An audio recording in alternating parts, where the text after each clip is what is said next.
Jemaah yang dirahmati oleh Allah Subhanahu wa taala, Ibnu Jauzi rahimahullahu taala pernah berkata, al-aqilu la yakhlu minal huzni. Orang yang berakal tidak akan pernah sepi pikirannya dari rasa sedih. Li'annahu yatafakkaru fi salifi dhunubihi. Karena dia senantiasa berpikir dan memikirkan dosa-dosanya yang telah lalu. Fayahzanu ala tafridihi. Maka ia pun bersedih atas berbagai macam kekurangan yang ia lakukan. Dan jamaah dirahmati oleh Allah Subhanahu wa taala, inilah semestinya kita memikirkan hal-hal yang sudah berlalu, di mana kita jauh dari Allah Subhanahu wa taala, di mana kita jauh dari ibadah kepada Allah Subhanahu wa taala, di mana kita lebih dekat dengan hal-hal yang dimurkai oleh Allah Subhanahu wa taala. Dan kesedihan ini jamaah sekalian, setidaknya ada dua macam. Kesedihan yang pertama, kesedihan yang bisa membuat dan memperbaiki keadaan seseorang menjadi lebih baik. Kesedihan yang menjadikannya menjadi orang yang soleh, senantiasa memperbaiki dirinya di hadapan Allah Subhanahu wa taala, mengejar ketertinggalan dan memperbaiki kekurangannya. Sedangkan kesedihan orang jenis yang kedua adalah kesedihan yang justru membuat dia semakin tenggelam dalam kemaksiatan pada Allah Subhanahu wa taala. Ia bersedih dan berputus asa dari rahmat Allah Subhanahu wa taala. Dalam hatinya dia berkata, sudahlah, beginilah keadaan saya sebagai pendosa. Neraka begitu dekat, sedangkan surga begitu jauh. Berburuk sangka kepada Allah Subhanahu wa taala. Maka kesedihan seperti inilah yang menjadikan dia lebih jauh dari Allah Subhanahu wa taala, menjadikan dirinya lebih buruk dari keadaan yang semula.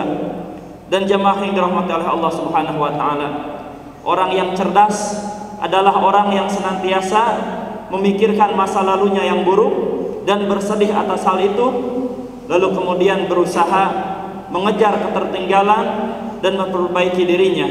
Sedangkan orang-orang yang lemah akalnya adalah orang yang menjadikan kesedihannya semakin jauh dan larut dalam kemaksiatan pada Allah Subhanahu wa taala. Rasulullah sallallahu alaihi wasallam bersabda, al-kayyisu man dana nafsahu wa amila lima ba'dal maut, wal ajizu sedangkan orang yang lemah, kata Rasulullah sallallahu alaihi wasallam, man yatamanna 'ala Allah. Kata Rasulullah sallallahu alaihi wasallam, orang yang cerdas adalah orang yang senantiasa menghisab dirinya sendiri, wa amila lima ba'dal maut, wa amila lima ba'dal maut, dan senantiasa beramal untuk kehidupan setelah kematian. Wal ajiz, sedangkan orang-orang yang lemah, karena Rasulullah di awal hadisnya berkata orang-orang yang cerdas, maka yang dimaksud dengan orang yang lemah di sini adalah orang yang lemah akalnya. Man atba'a nafsahu hawahu, yaitu orang atau dirinya yang memperturutkan hawa nafsunya, wa tamanna 'ala Allah, sedangkan ia hanya berangan-angan di hadapan Allah Subhanahu wa taala, berangan-angan masuk surga padahal amalannya jauh daripada yang diinginkan oleh Allah Subhanahu wa taala. Dan jamaah yang dirahmati oleh Allah Subhanahu wa taala, orang yang berakal pasti akan memilih untuk menjadi orang yang cerdas, yang senantiasa menghisab dirinya agar ia lebih baik dari keadaannya yang semula. Dan jemaah yang dirahmati oleh Allah Subhanahu wa taala, maka selagi kita masih hidup, ingatlah firman Allah Subhanahu wa taala, qul ya ibadiyalladzina asrafu ala anfusihim la taqnatu min rahmatillah innallaha yaghfirudz dzunuba jami'a innahu huwal ghafurur rahim. Katakanlah, wahai hamba-hambaku yang melampaui batas, la taqnatu min rahmatillah, janganlah kalian berputus asa dari rahmat Allah Subhanahu wa taala. Innallaha yaghfirudz dzunuba jami'a, sesungguhnya Allah akan mengampuni semua dosa. Innahu huwal ghafurur rahim, sesungguhnya Allah Subhanahu wa taala Maha Pengampun lagi Maha Penyayang. Dan jemaah yang dirahmati oleh Allah Subhanahu wa taala, selagi kita masih hidup, maka yang disyariatkan adalah senantiasa mengejar ketertinggalan kita dan memperbaiki kekurangan kita. Jemaah yang dirahmati oleh Allah Subhanahu wa taala, Rasulullah sallallahu alaihi wasallam bersabda, ihris ala ma yanfa'uka wasta'in billahi wala ta'jiz. Bersemangatlah untuk meraih apa-apa yang bermanfaat bagi dirimu. Wasta'in billah, dan minta tolonglah pada Allah Subhanahu wa taala. Jika diri kita ini lemah di hadapan dosa, lemah di hadapan syahwat kita, lemah di hadapan hawa nafsu kita, maka sejatinya memang diri kita lemah. Tidak ada yang menguatkan kecuali Allah Subhanahu wa taala. Maka pada saat itulah kita disyariatkan untuk meminta tolong pada Allah Subhanahu wa taala agar menguatkan hati kita. Wala ta'jiz, dan janganlah kamu lemah, kata Rasulullah sallallahu alaihi wasallam.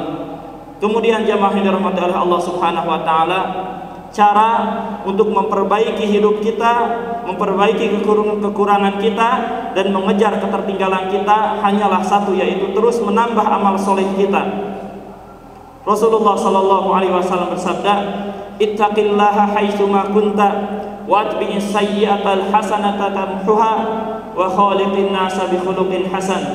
Bertakwalah kamu kepada Allah Subhanahu wa taala dimanapun kamu berada, dan ikutkanlah watbi'is sayyi'atal hasanata, dan iringilah setiap keburukan yang dikerjakan dengan kebaikan yang dilaksanakan. Tamhuha, niscaya kebaikan tersebut akan menghapuskan keburukan.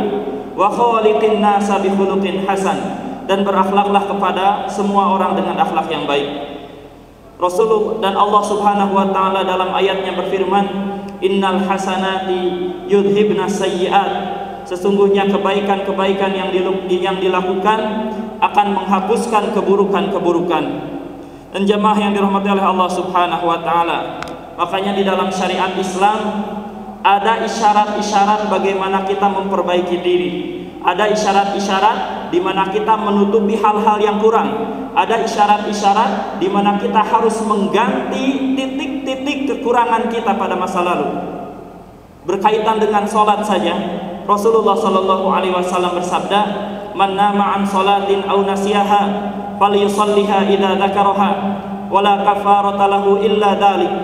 Barang siapa yang tertidur dan tidak melaksanakan sholat, aw nasiyaha, atau dia lupa untuk melaksanakan satu sholat, falyusalliha idza dzakaraha, maka hendaklah dia menutup kekurangan tersebut dengan melaksanakan sholat jika dia mengingatnya. La kafarata lahu illa dzalik, tidak ada kafarat yang wajib atasnya kecuali hal itu. Dan jemaah dirahmati oleh Allah Subhanahu wa taala, inilah isyarat bahwasanya apa-apa yang kurang di dalam diri kita di masa lalu, selagi kita masih hidup, kita masih bisa berusaha untuk mengganti itu semua. Bahkan Rasulullah sallallahu alaihi wasallam tatkala Allah Subhanahu wa taala takdirkan tidak melaksanakan qiyamul lail, maka Rasulullah sallallahu alaihi wasallam menggantinya dengan melaksanakan sholat di siang hari dengan rakaat yang genap. Kemudian jamaah dirahmati oleh Allah Subhanahu wa taala, tatkala Rasulullah sallallahu alaihi wasallam juga pernah ketinggalan tidak melaksanakan sholat qobliyah subuh 2 rakaat, maka Rasulullah sallallahu alaihi wasallam menggantinya setelah beliau melaksanakan sholat subuh, melaksanakan sholat sunnah qobliyah subuh 2 rakaat. Dan jamaah yang dirahmati oleh Allah Subhanahu wa taala, keadaan inilah yang menjadi prinsip dasar para sahabat yang mulia ridwanullahi alaihim. Anas bin Nadhr radhiyallahu anhu, salah seorang sahabat yang mulia, Anas bin Nadhr radhiyallahu anhu, seseorang yang tidak ikut perang Badar karena satu alasan. Dan memang Rasulullah sallallahu alaihi wasallam tidak mewajibkan semua orang untuk ikut melaksanakan atau ikut berperang bersama Rasulullah sallallahu alaihi wasallam di perang Badar. Tapi ini justru yang membuat Anas bin Nadhr merasa tertinggal dari sahabat yang lain, merasa memiliki kekurangan dibandingkan dengan sahabat yang lain. Maka ia pun berkata kepada Rasulullah sallallahu alaihi wasallam, "Wahai Rasulullah, aku tidak hadir ikut berperang bersamamu perang pertama engkau menghadapi orang-orang musyrikin. Wahai Rasulullah, demi Allah, jika aku ditakdirkan untuk menyaksikan satu peperangan bersama engkau, aku akan memperlihatkan kepada Allah Subhanahu wa taala apa yang akan aku lakukan." Lalu jamaah yang dirahmati oleh Allah Subhanahu wa taala, terjadilah perang Uhud. Kemenangan yang semula dipegang oleh kaum muslimin berbalik arah, diserang dan dibantai habis oleh Khalid bin Walid yang waktu itu belum masuk Islam. dan jamaah yang dirahmati oleh Allah Subhanahu wa taala, Anas bin Nadhr dengan gagah beraninya langsung menuju tempat peperangan di mana berkecamuk pembantaian terhadap umat Islam pada saat itu. Sampai Sa'ad bin Mu'adz berkata kepada dia, "Apa yang hendak engkau lakukan?" Lalu ia pun menjawab, "Wahai Sa'ad, sesungguhnya aku mencium bau surga dari arah bukit Uhud." Lalu dia pun maju bertempur menghadapi orang-orang kafir. Lalu kemudian dia terbunuh dalam keadaan syahid, membela agama Allah Subhanahu wa taala, memenuhi janjinya, menutupi dan mengganti kekurangannya di hadapan Allah Subhanahu wa taala. Dan jamaah yang dirahmati oleh Allah Subhanahu wa taala, jasadnya dipenuhi dengan luka. Disebutkan dalam sejarah sampai 80 lebih luka yang diderita, sampai jasadnya sudah tidak bisa dikenali lagi kecuali dengan ujung jarinya yang dikenali oleh saudari perempuannya. Dan jamaah yang dirahmati oleh Allah Subhanahu wa taala, ini juga yang menjadi prinsip dasar Ikrimah bin Abu Jahal. Ikrimah anak dari Abu Jahal, musuh Islam nomor 1. Bahkan Ikrimah, jamaah sekalian, termasuk orang yang memusuhi Nabi Muhammad SAW selama beliau dalam keadaan musyrik. Dan jamaah yang dirahmati oleh Allah Subhanahu wa taala, tatkala ia masuk Islam dan tatkala semakin baik keislamannya, ia berkata kepada Rasulullah SAW, "Wahai Rasulullah, dulu aku bernafkah, berinfak untuk menghalang-halangi orang dari jalan Allah Subhanahu wa taala. Maka saksikanlah wahai Rasulullah, aku akan berinfak 2 kali lipatnya di jalan Allah Subhanahu wa taala. Dan wahai Rasulullah, dulu aku memerangimu beserta kaummu, maka aku akan berperang di jalanmu 2 kali lipat." Maka jamaah yang dirahmati oleh Allah Subhanahu wa taala, tatkala terjadi perang Yarmuk, perang melawan kaum Romawi, keadaan genting, musuh lebih banyak daripada pasukan kaum muslimin. Kaum muslimin sudah tercerai-berai, kondisi tidak stabil. Kemungkinan terbunuh setiap umat Islam adalah sangat besar. Tapi apa yang dilakukan Ikrimah? Dia maju ke medan perang mendekati kaum Romawi. Maka Khalid bin Walid pun memanggil dia, "Wahai Ikrimah, apa yang hendak engkau lakukan?" Lalu Ikrimah menjawab, biarkan saya wahai Khalid.